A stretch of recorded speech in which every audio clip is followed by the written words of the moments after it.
5 years ago today, Tobago was all abuzz because we were getting ready for the 10th inauguration of the Tobago House of Assembly.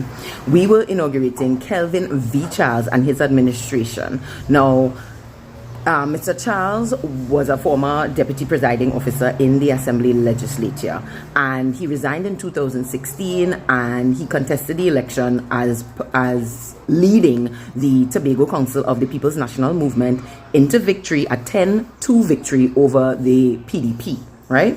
Now, that inauguration would be the start of what would be the shortest term on record for a chief secretary, which was 3 years and 95 days. Now, Jefferson Davidson, oh my God, Jefferson Guy, I'm so sorry. Jefferson Davidson is, was formerly a chairman of the Tobago House of Assembly, and his administration lasted 3 years and I believe 15 days. But at that time, the leader of the Tobago House of Assembly was called the chairman, not the chief secretary as it is now. So the shortest term for a chief secretary is definitely Kelvin Charles. Now, Kelvin Charles's administration was a mix of what you would call old faces and new faces, right? So the old faces were, they brought back some of the old secretaries that they had, and he had about 4 or 5 new faces that we had not seen before on the Tobago political landscape.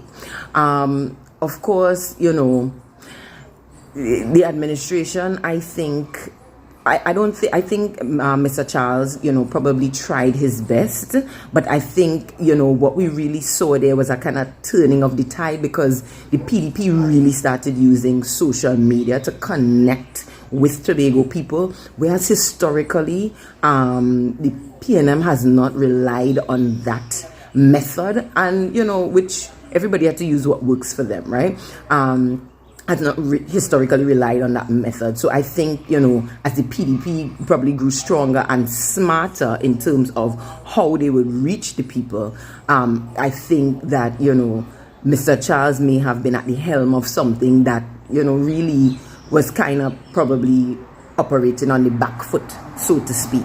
They had just, Mr. London, who had been there for 16 years, he had basically decided not to go again, right? And he couldn't at that point, I guess, after 16 years. And so, it turned out to be what it turned out to be. If you want more Tobago-friendly content like this, you know what to do. Like, follow, share, interact, engage, subscribe. Do it all. But don't do none.